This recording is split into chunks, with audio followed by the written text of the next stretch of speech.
राज्यपाल जिष्णुदेव वर्मा यांचे ओझर विमानतळावर आगमन व स्वागत.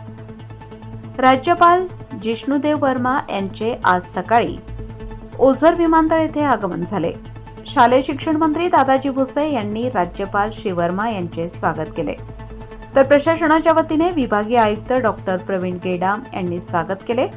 यावेळी नाशिक परिक्षेत्राचे विशेष पोलीस महानिरीक्षक संजय ऐनापुरे, पोलीस आयुक्त डॉक्टर संदीप कर्णिक, जिल्हाधिकारी आयुष प्रसाद, जिल्हा परिषदेचे मुख्य कार्यकारी अधिकारी ओमकार पवार, यशवंतराव चव्हाण, महाराष्ट्र मुक्त विद्यापीठाचे कुलगुरू प्राध्यापक संजीव सोनवणे, महाराष्ट्र आरोग्य विज्ञान विद्यापीठाचे कुलगुरू डॉक्टर व्यंकट गीते, पोलीस अधीक्षक डॉक्टर डी.एस. स्वामी, प्रशिक्षणार्थी जिल्हाधिकारी डॉक्टर जयकुमार आढे, निवासी उपजिल्हाधिकारी रोहित कुमार राजपूत, उपविभागीय अधिकारी डॉक्टर शशिकांत मंगरुळे आदी उपस्थित होते.